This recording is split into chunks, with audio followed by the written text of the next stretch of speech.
ये food vending machine देख सकते हैं आप। इस तरह के रेस्टोरेंट को बोलते हैं अज़ाकाई। अज़ाकाई का मतलब जैसे ये बच्चों के टॉयलेट है, बच्चे छोटे होते हैं तो उनके अकॉर्डिंग। हेलो दोस्तों, कैसे हैं आप सब लोग। स्वागत है आपका एक बार फिर से मेरे चैनल में एंजो इन जापान में। तो मैं अभी अपना कुछ काम से बाहर निकली हुई हूँ, तो लगा चलो आपको भी सिटी एक्सप्लोर करके दिखाती हूँ जो चीजों के लिए मैं जा रही हूँ या मैंने क्या नया नया देखा। तो आप इस वीडियो को पूरा एंड तक देखना और क्या क्या चीजें मैं नई नई आपको दिखाती हूँ वो सब चीजें आप देखिए, एंजॉय करना। और टोक्यो वाले व्लॉग कैसे लग रहे हैं आपको मेरे, ये भी कमेंट करके बताना। तो बने रहिए इस वीडियो में अंत तक। व्यू आप देख सकते हैं, लंबी लंबी बिल्डिंगों के बीच में आप देख सकते हैं चहल पहल, सिटी की चहल पहल। देखो अभी जो ओल्ड लोग होते हैं इस तरह ट्रॉली कैरी करना यहाँ का एक रिवाज है। इस ट्रॉली में इनका अम्ब्रेला, बोतल और अपना सारा सामान होता है जिससे इनको चलने फिरने में कोई दिक्कत नहीं आती है। दोपहर का ही टाइम हो रहा है इस वक्त और पैदल चलना और साइकिल चलाना ये यहाँ का जापान का मेन काम है। पैदल भी आप इजीली मूव कर सकते हैं यहाँ पर। अब मैं आपको दूसरी न्यू चीज दिखाती हूँ कि जापान में क्या होता है। जो मेट्रो सिटीज होती है ना, वहाँ पर इस तरह की फूड वेंडिंग मशीन मिल जाती है। और ये फूड वेंडिंग मशीन देख सकते हैं आप। इसमें जो सारा खाना इसमें दे रखा है उन सबके, जैसा ये तो है आइसक्रीम की वेंडिंग मशीन, इसमें आइसक्रीम है और देख सकते हैं आप ये इनकी उडोन नूडल हैं, ये इनका जो भी चिकन वगैरह ये सब खाते हैं इन सब के रेट लगे हुए हैं। और ये सारे बेंतो जैसे शकरकंदी है, ये वाली शकरकंदी है, ये भी इनके बेंतो बॉक्स वगैरह नूडल वगैरह हैं, ये सब चीजें हैं। और ये इनकी फ्राई राइस वगैरह जो भी हैं। तो अगर आपको जापान में रहते हुए चलते चलते कोई भूख लगाती है और आपको टेक आउट वाला सिस्टम करना है तो आप इस तरह की वेंडिंग मशीन को जापान में यूज कर सकते हैं। इस तरह से जापान में जितनी आप मेट्रो सिटी में जाते जाओगे ना, वहाँ पर आपको food vending machine, juice vending machine और भी बेंतो बॉक्स की वेंडिंग मशीन वगैरह मिल जाती है। तो ये डिफरेंट चीज है जो मैं आपको दिखा रही हूँ। अच्छा, मैं आपको एक कल्चर और दिखाती हूँ, बताती हूँ जापान का, कि अगर आप जापान में रहते हैं और आपको खाना खाने की मतलब कुछ क्रेविंग हो रही है या भूख लग रही है, तो सबसे पहली बात तो आप रोड पर ओपन में खाना चलते चलते नहीं खा सकते हो। ये यहाँ के बैड मैनर्स में आता है। आप एज अ फॉरेनर, आपको अगर ये बात नहीं पता है और आप रोड पे चलते चलते खाना खा रहे हो तो देखने वाले लोग आपको अच्छी निगाह से नहीं देखते हैं। तो जापान में रहने के बाद इस चीज को थोड़ा ध्यान रखना पड़ता है। दूसरा क्या होता है, अगर आपने कहीं पे पार्क में बैठ के या कहीं पर कुछ खाना वाना खाया और आपका उसमें वेस्ट है या कुछ पॉलिथीन वगैरह है, तो आप ऐसे कहीं भी नहीं छोड़ सकते हैं। उस ट्रैश को आपको अपने साथ अपने बैग में कैरी करके घर लेके जाना पड़ता है और उसके बाद फिर वहां पर उसको डिस्पोज करना पड़ता है। तो ये भी यहाँ के कल्चर में है। तो अब हम आ गए हैं स्टेशन के आसपास वाले एरिया पे। तो स्टेशन के आसपास वाला एरिया पे अभी दोपहर का टाइम है। तो दोपहर के टाइम पे इतनी शॉप्स जो होती है वो रनिंग में नहीं होती है, शाम को 5 बजे के आसपास खुलती है। तो ये यहाँ के जापानीज रेस्टोरेंट है। इस तरह के रेस्टोरेंट को बोलते हैं अज़ाकाई। अज़ाकाई का मतलब जैसे हमारे इंडिया में बारबेक्यू होता है ना, जस्ट लाइक उस तरह से होते हैं। तो डिफरेंट टाइप के छोटे छोटे मील्स जो होते हैं छोटे छोटे पोर्शन में मिलते हैं। तो जो इस तरह के रेस्टोरेंट होते हैं जापान में, इनको बोलते हैं अज़ाकाई। होते सारे नॉनवेज ही है, देखो मैं बता रही हूँ आपको। तो ये सारे रेस्टोरेंट हैं जो आफ्टर 5 PM ओपन होंगे। चलते चलते अगर आप थक गए हो तो जगह जगह यहाँ पर सिटिंग एरिया लगे होते हैं, आप बैठ सकते हैं। मैं आपको पूरा का पूरा स्टेशन वाला एरिया जो है वो विजिट करके दिखा रही हूँ, बिना बोलिए आप देखते चलो।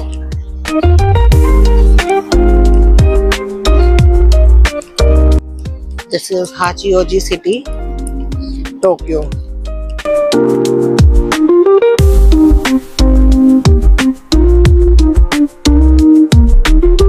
फुकुशिमा के और यहाँ के टोक्यो के स्टेशन में ये अंतर है।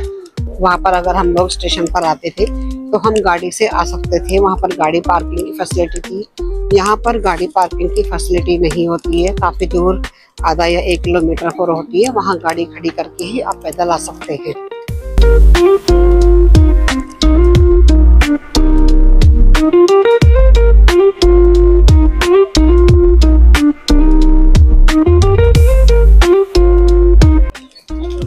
क्लास के बच्चे जा रहे हैं सारे, कहीं पर से आए होंगे पिकनिक वगैरह करके, तो पूरी एक लाइन जा रही है।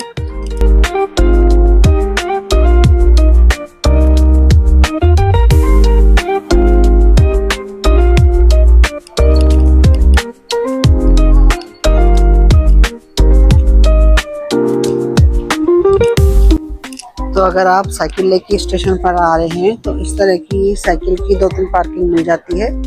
यहाँ पर वही लोग गाड़ी खड़ी कर सकते हैं। जैसे कि मान लो आपको ये वाली शॉप यूज करनी है, तो इस शॉप पे अगर आप कुछ लेने आए तो वही लोग यहाँ पे गाड़ी खड़ी साइकिल खड़ी कर सकते हैं। ऐसा नहीं है कोई भी कर दे, या फिर आप ये ATM यूज कर रहे हैं तो वही लोग करेंगे यहाँ पर इस तरह से। और इस तरह से एलिवेटर लगे हुए हैं।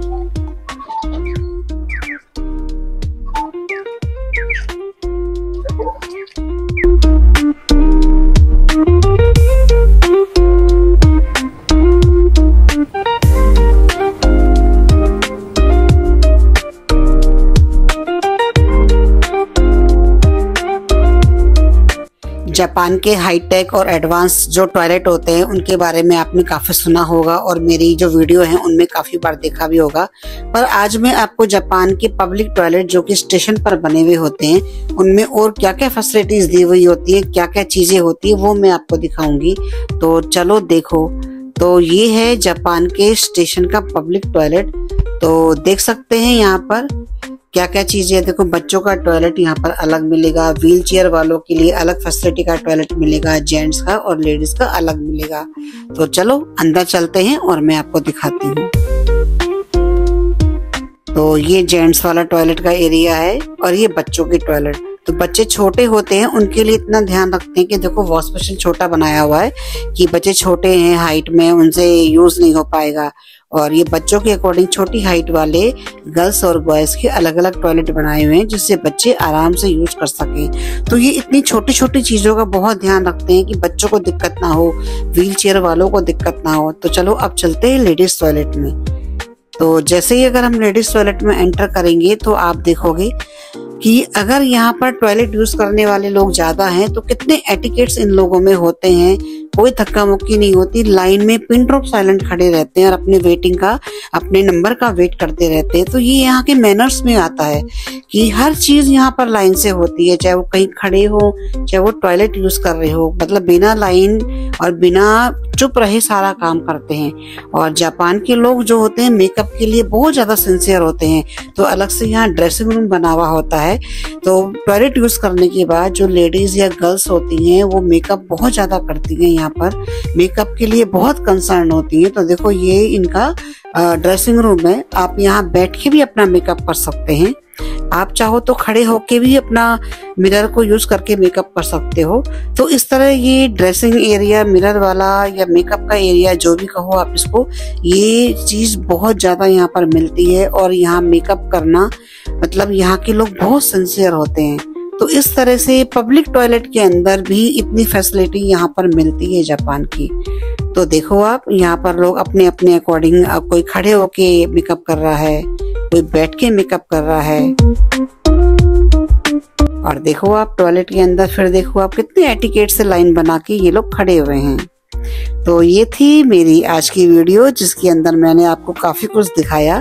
तो अगर आपको मेरी आज की ये वीडियो अच्छी लगी है तो प्लीज मेरे चैनल को लाइक कीजिए, सब्सक्राइब कीजिए, शेयर कीजिए। मिलते हैं अगली वीडियो में। Bye bye, Radhe Radhe.